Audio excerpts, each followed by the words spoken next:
완연한 가을이 되었습니다. 여러분 가을 좋아하는 계절이신지 모르겠습니다. 가을이 되었다라는 것을 여러분 어떻게 압니까? 하늘이 높고 또 아침 저녁으로 선선한 바람이 불고 많은 열매가 과일 열매들이 주렁주렁 맺히는 걸 보면서 우리는 가을인 것을 압니다. 그러나 며칠부터 몇 날부터 가을이 시작되었다 이렇게 꼭 집어서 말을 하는 것은 쉽지 않습니다. 해마다 가을이 오는 시간은 다를 수밖에 없기에 더더욱 정확한 시간과 날짜를 이야기하는 것은 불가능합니다. 이와 같이 예수님은 종말의 시간, 재림의 징조는 말씀을 해주시고 계시지만 우리에게 알려주시고 계시지만 언제, 어느 날, 어느 시간에 주님이 다시 오실 것인지 그 날짜와 시간은 알 수 없게 해주셨습니다. 그러나 그날과 그때는 아무도 모르나니 하늘의 천사들도 아들도 모르고 오직 아버지만 아시느니라. 천사도 모르고 예수님도 모른다고 말씀하신 날이 마지막 날이고 종말의 날짜이고 시간인데 이 날짜와 시간을 안다고 말하는 사람들이 가끔 있습니다. 1992년 10월 28일 1999년 지구는 종말을 맞이할 것이고 예수님은 다시 온다고 얘기했던 사람들의 날짜입니다. 그런데 그날은 다 지나갔는데 아직 지구는 멀쩡하고 예수님은 다시 오시지 않은 가운데에 있습니다. 재림의 날짜, 종말의 날짜, 그 시간을 알려고 하는 것은 어리석은 일입니다. 세상 말로 알면 다치는 일입니다. 무슨 소리인데 한번 해볼까요? 알면 다쳐. 하기 싫죠? 네. 알면 다치는 일이 있습니다. 모르는 것이 좋기 때문에 안 알려주는 것이 있습니다. 우리가 자녀를 키우면 그렇잖아요. 자꾸 자녀들은 알고 싶어 해요. 엄마, 나 어디서 왔어? 아빠는 매일 어디를 가? 여러 가지를 알려고 합니다. 알려줘야 될 것이 있고 알려주지 않는 것이 있습니다. 알려주지 말아야 할 것도 있습니다. 하나님이 우리를 대하실 때도 저는 마찬가지인 줄로 압니다. 하나님이 왜 우리에게 종말에 대한 징조는 알려주시면서 이제 마지막 때가 되어가는구나 느끼게는 해주시지만 왜 그 때와 그 시간만큼은 알려주시지 않으신 걸까요? 그것은 당연히 우리를 위해서입니다. 왜? 우리 보고 어떻게 하라고? 무엇 때문에 알려주시지 않은 걸까요? 하나님이 우리에게 이 마지막 때에 정확한 시간과 그 때를 알려주시지 않은 이유를 우리는 본문을 통해서 알게 됩니다. 본문을 읽어보면 계속 반복되는 말이 있는데 깨어 있으라. 따라해 보겠습니다. 깨어 있으라. 그리고 또 반복되는 말이 있습니다. 준비하라. 그래요. 같은 말입니다. 깨어 있으라. 준비해라. 우리 보고 깨어있고 준비하라고 하시기 때문에 그것을 위해서 예수님은 마지막 종말의 때를 알 수 없게 하신 겁니다. 예수님은 그 이야기를 하시면서 노아의 홍수 이야기를 해주셨습니다. 노아 시대의 사람들은 먹고 마시고 시집가고 장가가는 평범한 일상을 살았지만 그들은 생각하지 못했던 것이 있었습니다. 노아가 하나님의 말씀에 따라서 대홍수가 온다고 이야기를 했지만 사람들은 그것을 비웃었습니다. 홍수를 전혀 준비하지 않았습니다. 날이 되어서 홍수가 나서 온 산과 들이 다 물속에 잠겨버릴 때쯤 그들은 비로소 알게 되었습니다. 이것이 노아가 이야기했고 하나님이 말씀하셨던 대홍수의 심판이구나. 그러나 그때는 이미 늦은 후였습니다. 예수님의 재림도 마찬가지일 것입니다. 예수님의 재림, 이 세상의 마지막 종말은 노아 홍수처럼 갑자기 임할 것입니다. 노아의 홍수는 물로 임하신 것이지만 마지막 심판은 예수님이 다시 오시는 것은 불로 임할 것이라고 성경은 경고하고 있습니다. 물보다 무서운 게 불이죠. 물도 무섭지만 불의 심판은 훨씬 더 심각할 것입니다. 주님은 우리에게 최후의 심판, 그 최후의 심판의 불을 그때가 있으니 준비하라고 그날과 그때를 일부러 알려주시지 않으신 줄로 믿습니다.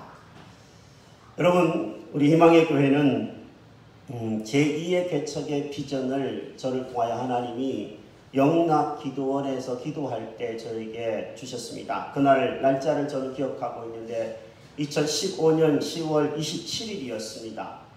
10월 27일 전혀 알지 못하는 어떤 목사님의 말씀을 들으면서 하나님이 오늘 이 예배 시간에 여호수아서의 성경 말씀으로 설교를 해주시면 우리 교회에 주신 말씀인 줄로 제가 믿겠습니다. 제 입에서 느닷없이 그런 기도가 나왔고, 그날 하나님은 영락기도원 원목이셨던 목사님을 통하여서 저에게 여호수아서 19장의 말씀을 주셨습니다. 저는 그렇게 기도하는 스타일이 아닌데 하나님이 그렇게 기도하게 하시고 응답을 주셨습니다.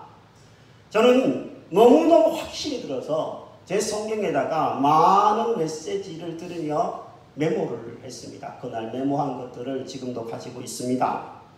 저는 그 당시 우리 교회가 곧 새로운 장소로 이전을 하고 제2의 개척을 할 수 있을 것이라고 생각했습니다. 그러나 하나님은 3년 이상 동안 길을 열어주시지 않으셨습니다.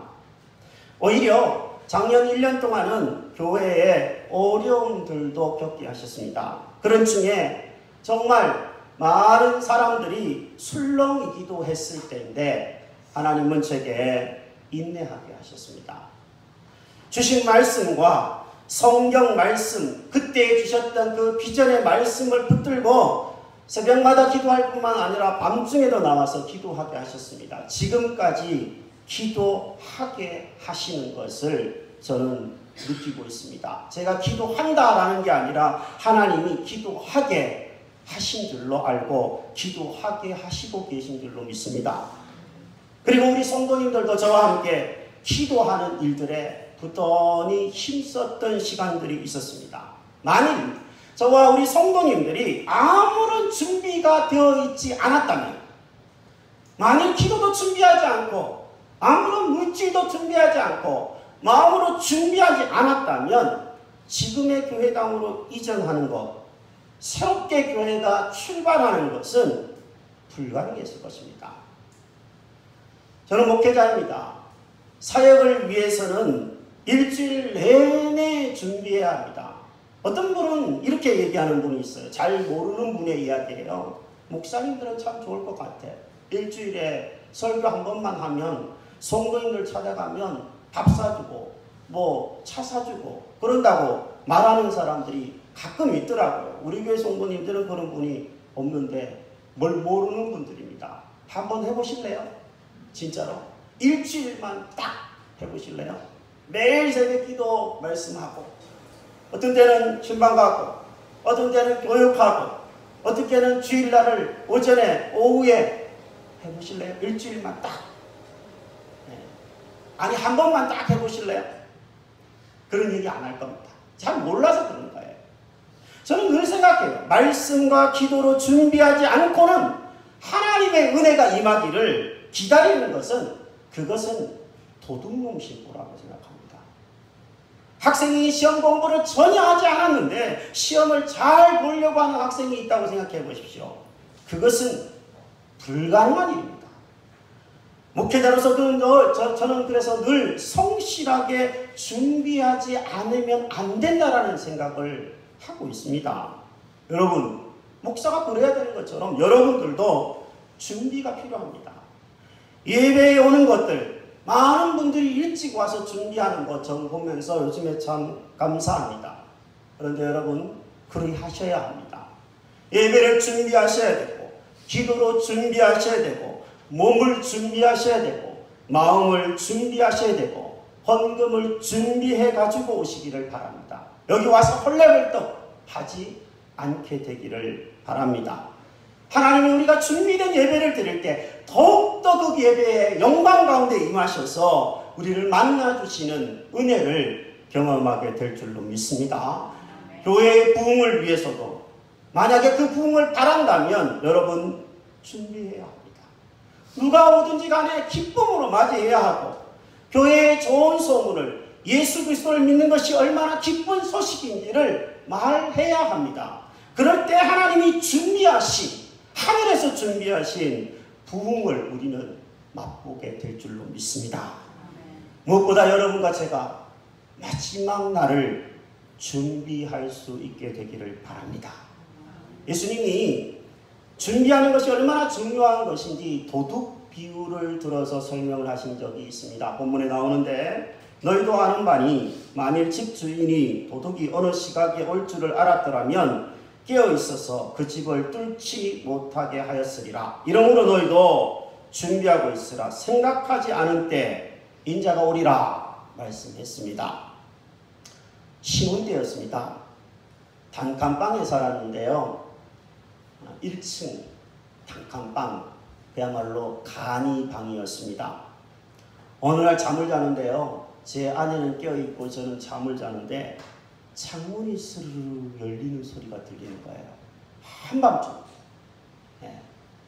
도둑인 줄 알고 아내는 그냥 혼비백산하고 저를 막 흔들어 깨우고, 저는 도둑이 들어온 줄 알고 집에 훔쳐갈 것도 별로 없을 텐데, 네. 나가가지고 누구냐고 소리치고 경찰이 어디 있는지 막 살펴보고 그랬던 적이 있습니다. 도둑놈이 아니라 아마 옆집이 술집이었는데 술 먹고 어디 번지수를 잘못 찾았던 것 같아요. 네.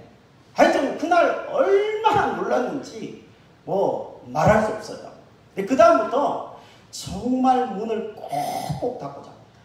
네. 창문 절대 열어놓지 않아요. 우리는 언제 도둑의 표적이 될지 모르기 때문에 문단속을 신경 많이 씁니다. 한번 경험한 사람은 더 신경 쓸 겁니다. 2중, 3중으로 잠금장치 하면서 신경 쓸 겁니다. 그처럼 도둑은 언제 올지 알 수 없는 것처럼 예수님도 언제 오실지 생각하지도 않은 날, 알지 못하는 시간에 오실 것이라고 얘기하고 계십니다.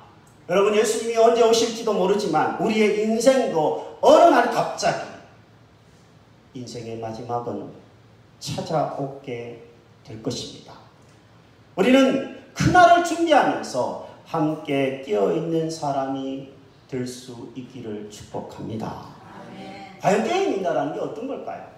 그냥 잠 안 자고 24시간 잠 안 자고 있는 것이 깨어있는 것이라고 말할 수는 없잖아요. 예수님이 우리가 잠자야 되는 걸 잘 아시거든요.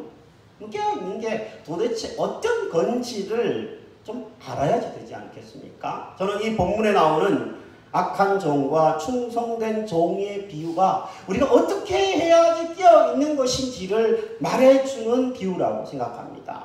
자, 여기 보면 먼저 악한 종이 등장합니다. 처음에 착한 종이 등장하는데 이따가 살펴보고 악한 종부터 한번 좀 보겠습니다. 저는 한번 상상을 여러분이 해보시라고 얘기하고 싶어요. 상상해보는 겁니다. 자, 여러분의 인생의 마지막 날이 이제 한 달 남았습니다. 아니면 한 달이 너무 짧은가요? 1년 남았습니다. 1년도 목사님 너무 짧아요. 그런가요? 5년 남았다고 생각해 보십시오. 딱 5년 후면 여러분 인생이 끝난다. 하나님이 만약에 알려주셨다. 2019년이니까 2024년 9월 마지막 째 주일날 너의 생명을 거두어간다 라고 알게 되었다면 여러분은 어떻게 살 것 같습니까? 마음이 어떨 것 같아요? 일단 어떻습니까? 좋아요? 좋아요? 뭐 오늘 불러가도 괜찮아요. 그래요? 네. 아마 사람들은 일단 굉장히 두려울 수 있을 겁니다. 일단 겁이 날 거예요. 예수 믿는 사람은 아무리 천국에 대한 확신이 있다 그래도 죽음에 대한 것은 두렵습니다. 그 고통을 한 번도 겪어보지 못했던 그 고통을 상상만 하는 것으로도 두렵습니다. 그리고요, 약삭 빠른 사람이 아마 생길 것입니다. 여러분 중에는 그런 사람이 없으리라고 생각하는데 아마 이런 사람이 있을 것입니다.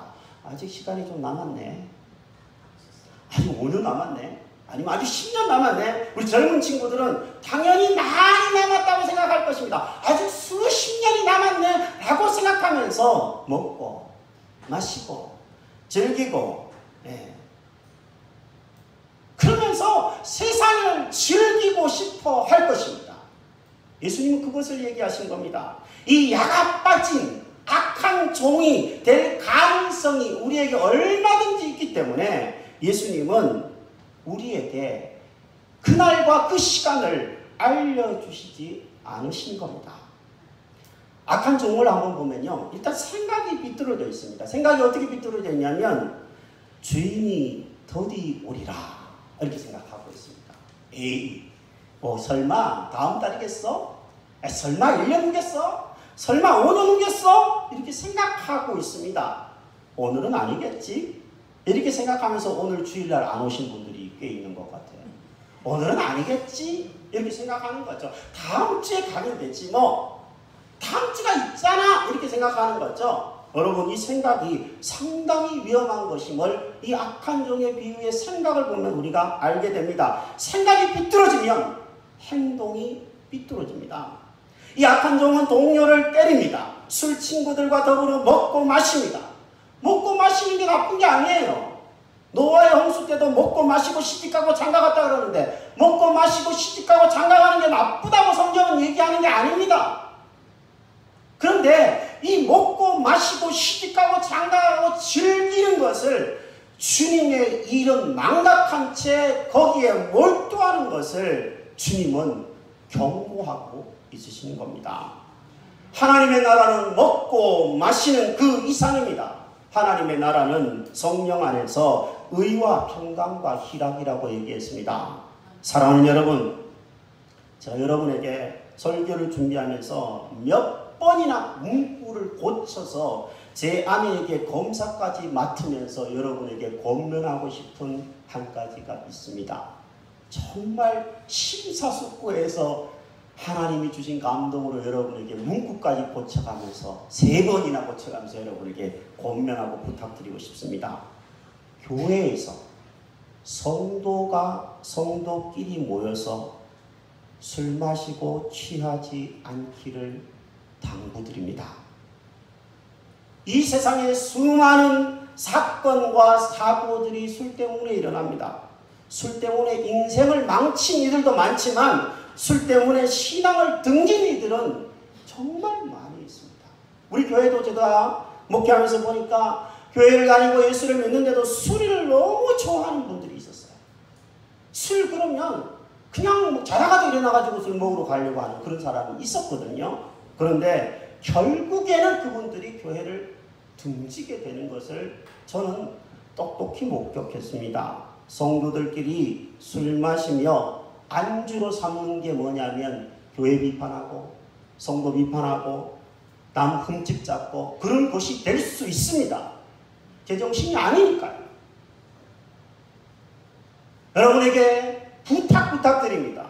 주의 교회의 성도들이 함께 모여서 술이 아니라 함께 먹고 마시며 사랑 안에 교제하고 성령 안에 교제하면서도 천국을 맛보는 것이 그것이 좋은 교회이고 그것이 주님의 뜻인 줄로 저는 믿습니다.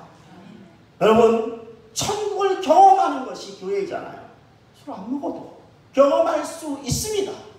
저는 그게 돼요. 여러분도 되실 수 있습니다.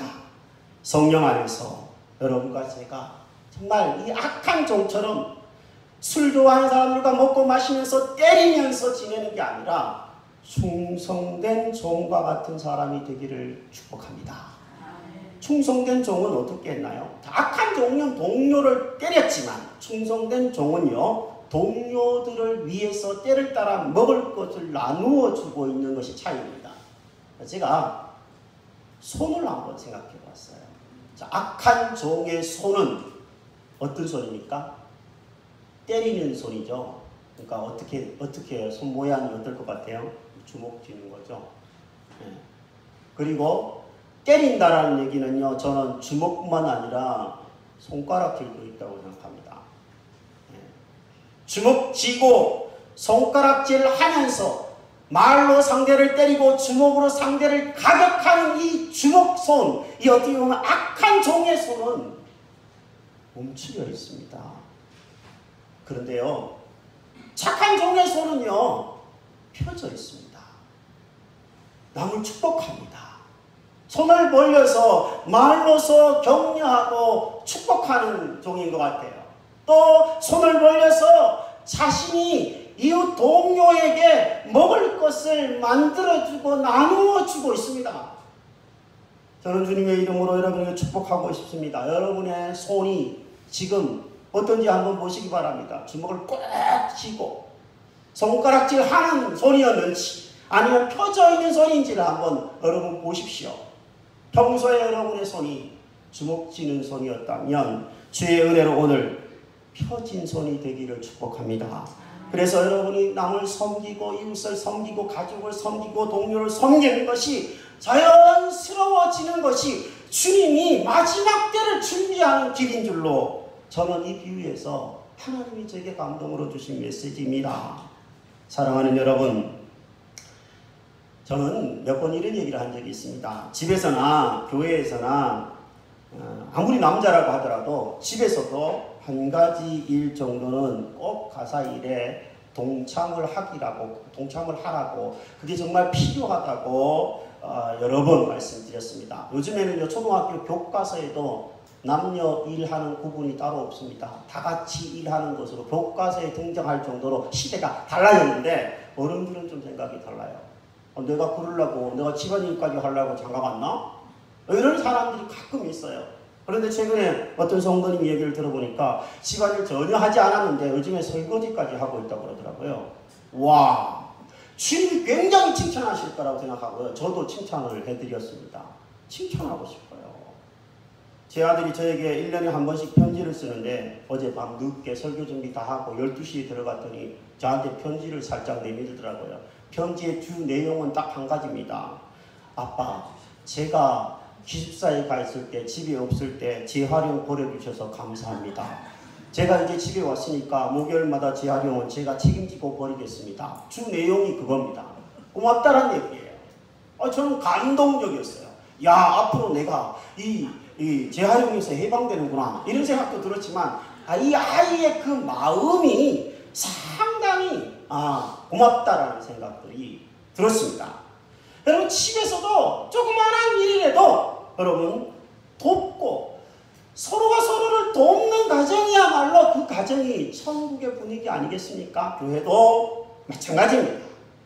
주방에서 봉사하거나 설거지로 봉사를 하거나 안내를 하거나 찬양팀원이 되거나 교사가 되거나 기도를 하거나 청소를 하거나 반주를 하거나 엔지니어가 되거나 어떤 일이든지 교회는 봉사할 것이 널려져 있습니다. 여러분, 한 가지라도 손을 펴서 봉사하는 종이 되시기를 바랍니다.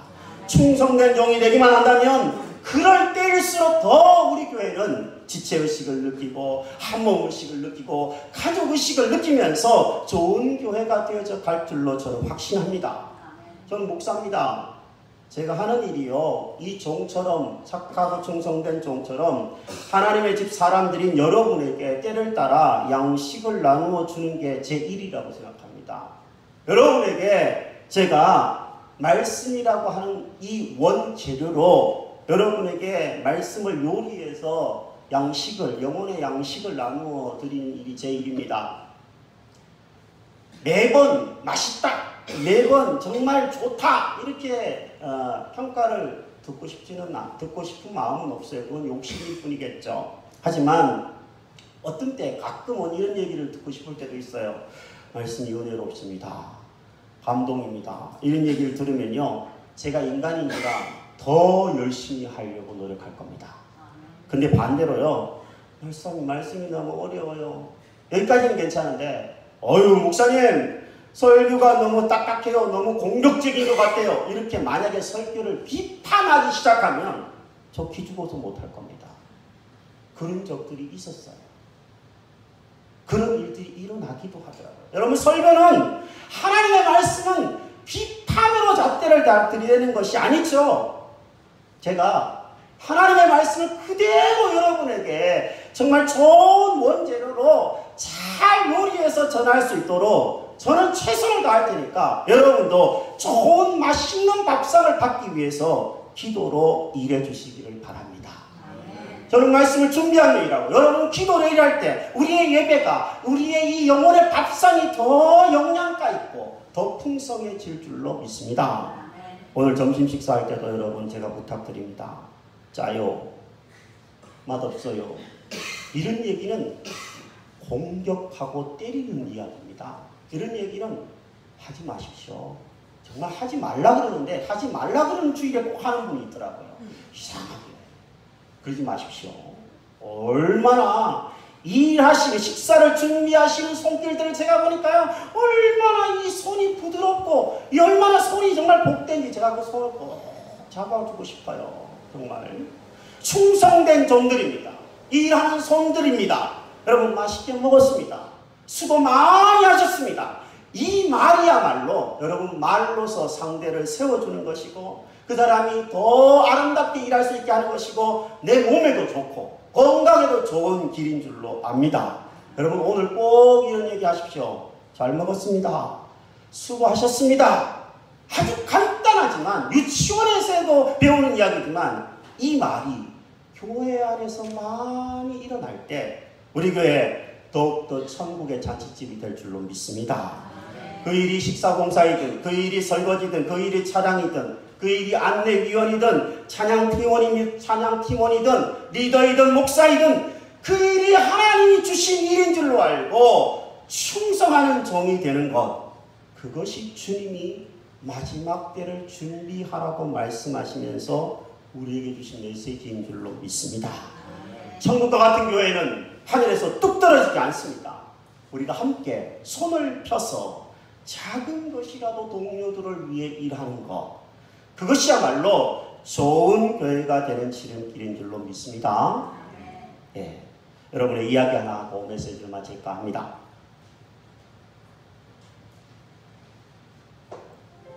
남태평양에 나우루라고 하는 나라가 있습니다. 공화국인데요. 우리나라처럼. 지도에 검색해 보니까 나우루 공화국이라는 나라가 아주 작은 나라가 있더라고요.